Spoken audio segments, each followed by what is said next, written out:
Buletin Didik 14 Ogos bersama saya Midi Saleh. Assalamualaikum dan salam sejahtera. Pembabitan murid-murid dalam aktiviti co-kurikulum seperti unit beruniform atau persatuan dan kelab di sekolah membantu menyemai semangat bekerjasama. Namun pengajaran dan pembelajaran di rumah PDPR secara tidak langsung menyekat aktiviti co-kurikulum yang lazimnya dilakukan secara bersemuka. Bagi Sekolah Kebangsaan Seri Relau Bayan Lepas Pulau Pinang, walaupun ia terpaksa dilaksanakan secara dalam talian, kerjasama antara guru dan pelajar telah berjaya menjadikan aktiviti co-kurikulum itu dapat memberi manfaat yang sama. Sudah bersin ya?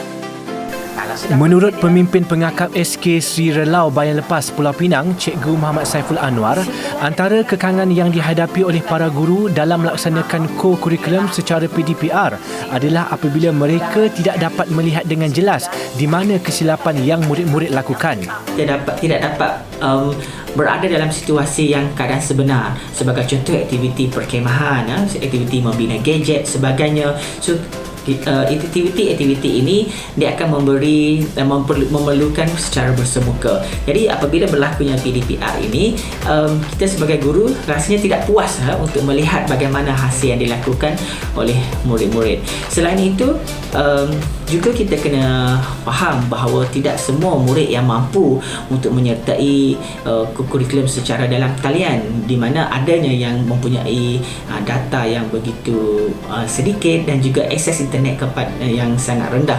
Lazimnya badan beruniform pengakap sinonim dengan aktiviti luar seperti perkhemahan dan gotong royong bersama komuniti setempat. Namun terdapat juga beberapa aktiviti co-kurikulum yang boleh dilaksanakan secara PDPR. Antaranya adalah aktiviti simpulan dan ikatan. Dalam perkongsian Google Meet itu, kita berkongsi video dan juga kita membuat komunikasi dua hala dengan murid, memberi tahu murid cara untuk melakukan aktiviti tersebut. Untuk penilaian, murid-murid dikendaki membuat video tersebut, kemudian menghantar kembali video itu kepada guru penasihat masing-masing untuk sebagai bukti penilaian. Antara aktiviti pengakap yang saya telah laksanakan sepanjang tempoh PDPR ini ialah, pertama, saya belajar tentang peti kecemasan dan saya dapat tahu apa yang ada dalam peti kecemasan tu. Dan selain itu, saya belajar tentang balutan anduh dan luka yang boleh memberi bantuan kepada pesakit sebelum mendapatkan rawatan doktor. Kedua, saya belajar tentang ikatan tali. Contoh ikatan tali yang saya pernah lakukan ialah ikatan bunga geti, ikatan tindih kasih dan ikatan buku sila. Tambah Saiful, dia turut memberi tugasan yang sesuai dilakukan bersama ahli keluarga di rumah. Ia termasuk aktiviti mengemas rumah, mencuci persekitaran rumah dan menghasilkan minum petang bersama keluarga. Bagi murid tahun 5 Qawim Kushayi Muhammad Azlan, pada awalnya ketiadaan aktiviti co-kurikulum secara bersemuka agak memberi kesan kepadanya. Saya berasa kekok pada awalnya, namun saya dapat sesuaikan diri setelah didorong oleh cikgu-cikgu. Tapi perkara yang saya paling sedih ialah saya tidak dapat berjumpa rakan-rakan secara langsung. Kami juga tak dapat bermain dan juga bekerjasama dalam membuat aktiviti. Saya harap COVID-19 ini akan hilang dan kami boleh pergi ke sekolah seperti biasa. Hakikatnya, aktiviti co-kurikulum dapat membantu meningkatkan daya saing murid-murid pada masa sama membina sahsiah diri. Kedua-duanya adalah amat penting dalam melahirkan generasi akan datang yang berkebolehan dan berketerampilan. Kebiasaannya, sambutan Bulan Kebangsaan sudah menjadi acara tahunan yang dinanti-nanti para guru dan pelajar. Walaupun tahun ini sekali lagi dilaksanakan secara norma baharu, semangat patriotisme masih utuh dalam kalangan rakyat, terutamanya warga sekolah. Dalam usaha meningkatkan lagi penghayatan kemerdekaan, Sekolah Kebangsaan Setiawangsa menganjurkan program sempena Bulan Kemerdekaan. Menurut Guru Besar SK Setiawangsa, Nur Hayati Harun, pihak sekolah memainkan peranan penting menanam semangat patriotisme dalam diri para pelajar. Selain menganjurkan program bertemakan kemerdekaan, para pelajar diseru menghayati erti kemerdekaan dengan menyelami pengorbanan dilakukan pejuang negara terdahulu dalam usaha memerdekakan negara. Murid-murid cuba baca buku-buku sejarah kemerdekaan. cuba Google, cari bagaimanakah perjuangan pejuang-pejuang negara pada satu ketika dahulu mempertahankan negara kita daripada penjajahan. Bagaimana pejuang-pejuang dan wira-wira negara ini mendapatkan kemerdekaan. Jadi dengan cara itu, semangat patriotisme ataupun semangat cinta akan negara dapat disemai dalam diri anak-anak. Antara pertandingan yang dianjurkan melalui program tersebut ialah pertandingan menyanyi lagu kebangsaan, pertandingan bercerita, pertandingan pidato dan banyak lagi. Hadiah dan sijil penyertaan juga menanti para pemenang. Dalam pada itu, pihak sekolah turut memaklumkan ada menyediakan bantuan alat peranti atau gadget bagi pelajar dari keluarga berpendapatan rendah B40 yang ketiadaan peralatan tersebut untuk keperluan PDPR. Ibu bapa boleh berhubung terus dengan pihak sekolah. Sementara itu, Sekolah Menengah Chung Chin Sabah turut mengadakan majlis sambutan Hari Kemerdekaan peringkat sekolah secara dalam talian siang tadi. Menitik beratkan makna prihatin melalui tema kemerdekaan tahun ini, Malaysia Prihatin. Pengetuanya Dr. Chung Chin Hing berkata, tema tersebut menepati objektif sekolah dalam melahirkan para pelajar yang kaya dengan jati diri sekaligus bersemangat patriotisme. Secara amnya, perkataan prihatin boleh membawa maksud. Yang pertama, prihatin akan diri sendiri. Para pelajar diingatkan agar belajar dengan bersungguh-sungguh, tekun membaca untuk melengkapkan diri, meningkatkan berbagai kemahiran, berdaya saing dan menjaga kesihatan sendiri. Yang kedua, prihatin akan keluarga dan sekolah. Jadilah anak yang menghormati ibu bapa dan guru-guru serta menjaga imej keluarga dan sekolah. Yang ketiga, prihatin akan negara. Jadilah warga negara Malaysia yang patriotik dan bangga menjadi anak Malaysia. Sebagai generasi harapan negara, para pelajar turut dinasihatkan supaya membudayakan fikiran positif dalam hidup, terutamanya dalam situasi yang tidak menentu ini. Selain itu, penghormatan kepada kepelbagaian kaum, budaya, bahasa dan agama antara kunci utama dalam menjamin keharmonian negara dan ia perlu diterapkan dalam diri setiap pelajar. Justru bagi memeriahkan lagi sambutan kemerdekaan pada tahun ini, pihak sekolah menganjurkan pelbagai pertandingan mengikut norma baharu. Ia termasuk pertandingan bersajak, tarian tradisional, nyanyian lagu merdeka dan melukis bendera Malaysia. Tenaga Nasional Berhad TNB menerusi Yayasan Tenaga Nasional YTN memperuntukkan RM120 juta bagi tajaan beasiswa dan tajaan pinjaman pendidikan boleh ubah. Ia diberikan kepada 331 pelajar yang berjaya melanjutkan pengajian di Institut Pengajian Tinggi IPT tahun ini. Dari keseluruhan RM120 juta itu, TNB memperuntukkan RM35 juta dalam bentuk beasiswa kepada 120 pelajar cemerlang SPM 2020. Ia bagi pelajar yang melanjutkan pelajaran dalam jurusan kejuruteraan, data sains dan analitik, sains komputer, perakaunan dan pengajian perniagaan. Penerima beasiswa ini dipilih daripada sejumlah 8,400 pemohon di seluruh negara. 100 penerima beasiswa YTN akan melanjutkan pengajian di Universiti Tenaga Nasional UNITEN. Manakala baki 20 pelajar akan melanjutkan pengajian di universiti luar negara. Tajaan beasiswa penuh merangkumi antaranya allowance sara hidup, yuran pengajian dan kos pembelian komputer peribadi. Pelajar yang terpilih juga berpeluang menjadi warga kerja TNB apabila tamat pengajian kelak dan diharap bakal menjadi pemimpin pelapis untuk menerajui TNB pada masa depan. YTN telah memperuntukkan lebih RM1.2 bilion sejak dari tahun 1993 dengan memberikan peruntukan derma siswa kepada lebih 18,500 pelajar.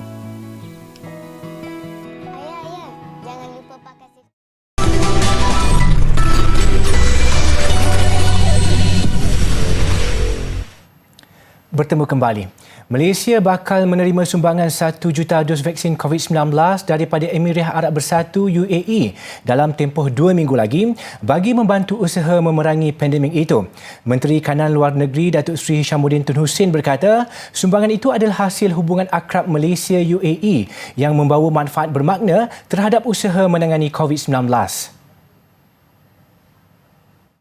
Dalam satu kenyataan, beliau menjelaskan ia bukan kali pertama UAE menghulurkan bantuan kepada Malaysia.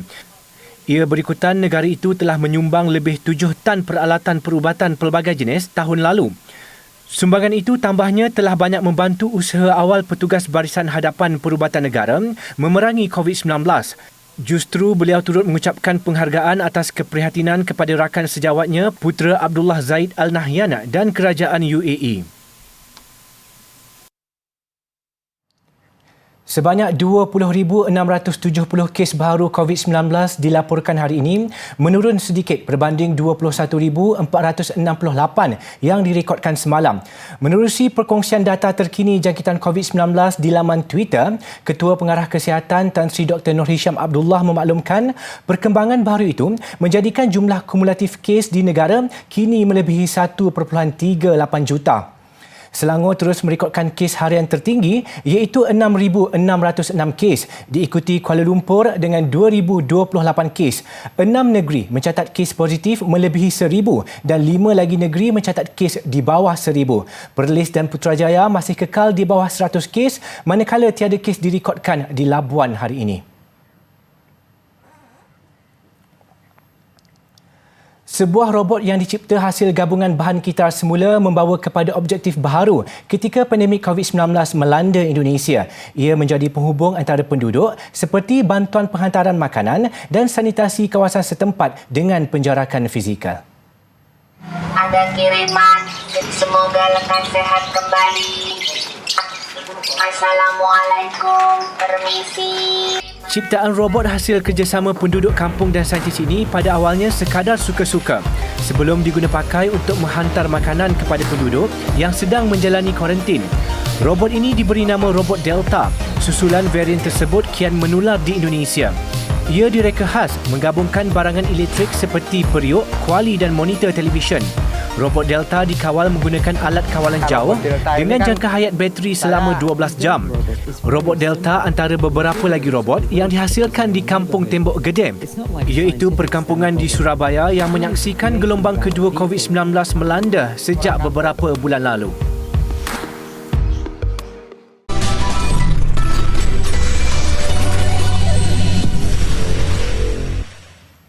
Liku-liku pasca merdeka sememangnya mencabar terutama kepada anggota pasukan keselamatan yang bergadai nyawa ketika era insurgensi.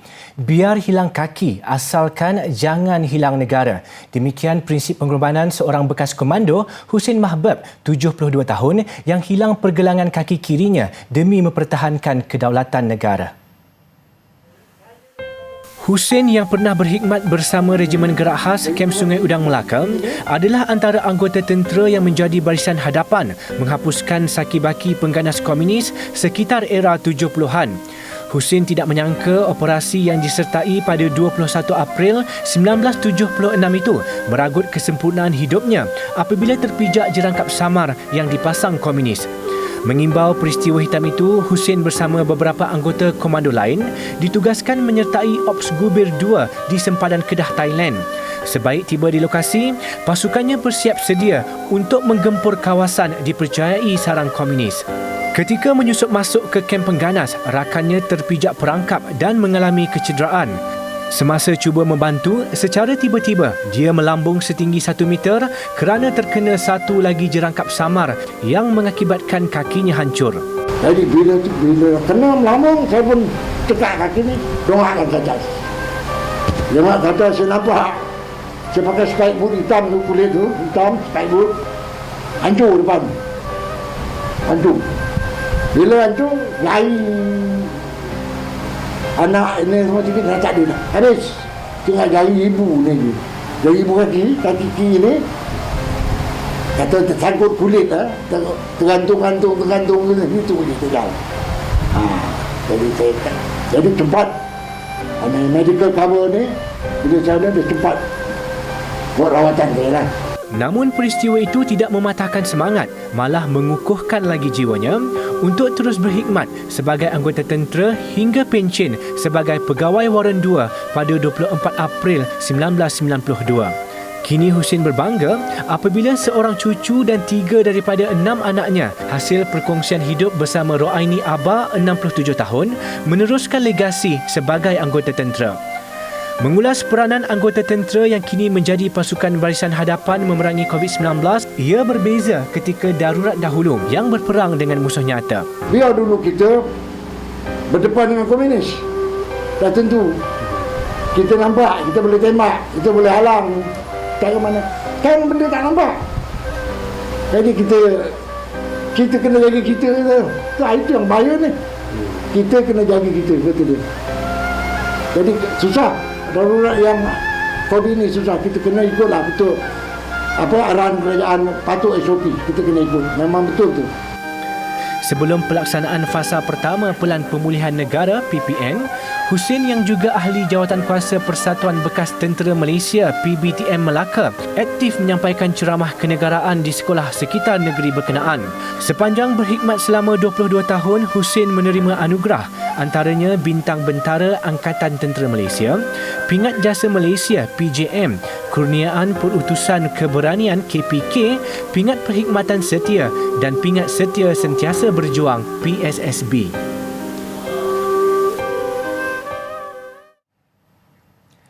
Meskipun berdepan pandemik COVID-19, ia tidak mematahkan semangat seorang warga emas untuk terus menyemarakkan semangat menyambut Hari Kemerdekaan Negara ke-64. Bagi Bacok Nohong, 78 tahun dari Pasir Gudang Johor, dia tidak pernah terlepas menghias kediamannya dengan jalur gemilang sejak lebih 10 tahun. Mempunyai 6 anak, 28 cucu dan 5 cicit, semangat patriotik Bacok terus membara apabila memasang 64 jalur gemilang sempena sambutan Hari Kebangsaan. Biarpun suasana sambutan tahun ini kurang meriah akibat pandemik COVID-19, usaha beliau untuk menghias kediamannya di Kampung Pasir Putih itu tetap diteruskan bagi menaikkan semangat patriotik mereka yang melihatnya.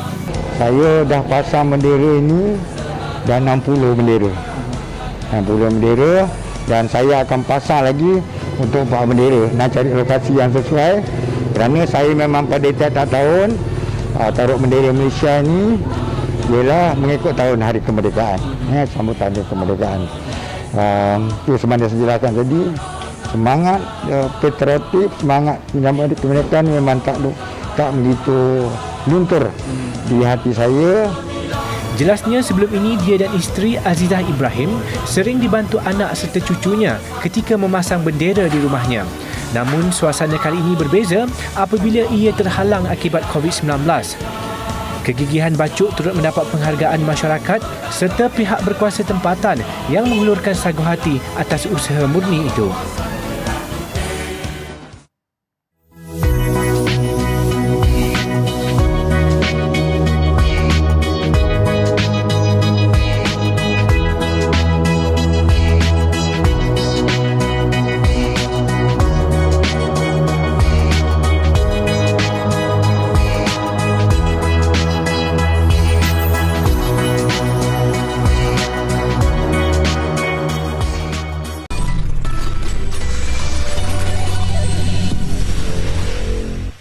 Laporan sukan.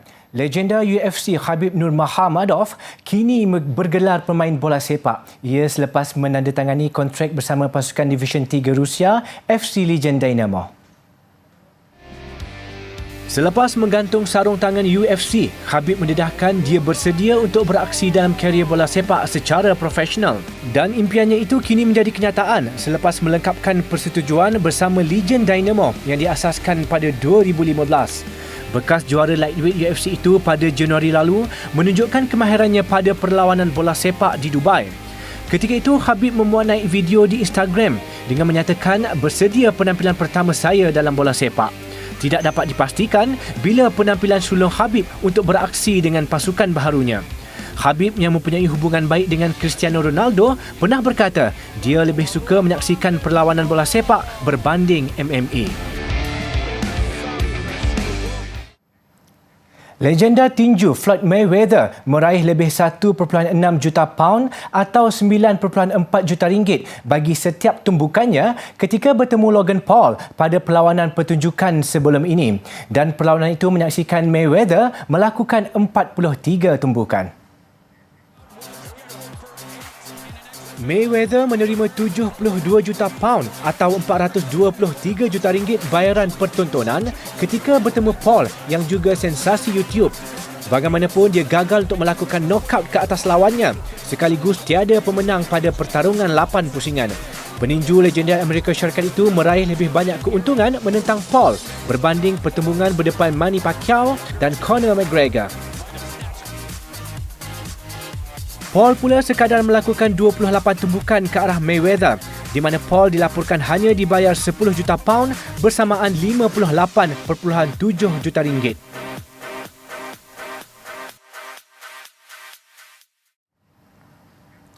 Permainan mudah alih PUBG Mobile terus menguasai carta permainan mudah alih terlaris pada Julai 2021.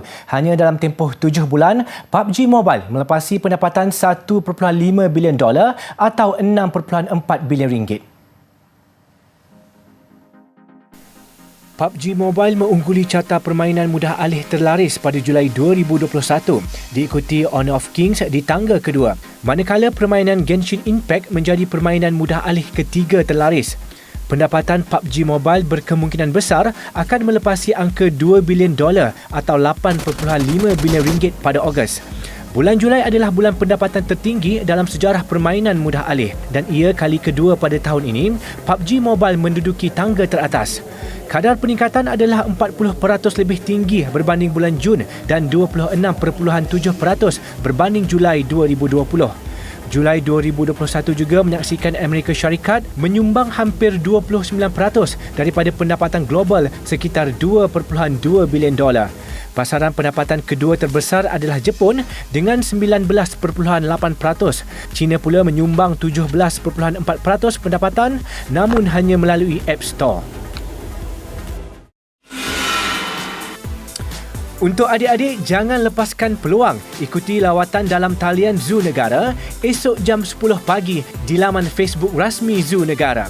Pelbagai gelagat haiwan dapat dilihat dan tunjukkan sokongan kita kepada Zoo Negara. Jangan lupa ikuti pembelajaran melangkaui bilik darjah dikendalikan bersama guru-guru berpengalaman menerusi saluran khusus TV Pendidikan Malaysia Didik TV KPM. Pelbagai pengisian menarik selepas ini antaranya Sukses SPM 2021 Sains serta bimbing tingkatan 4 dan 5 bagi mata pelajaran perniagaan serta teknologi reka bentuk dan media cetak. Pembelajaran kini lebih mudah dan menyeronokkan bila-bila masa di mana jua hanya di Didik TV KPM.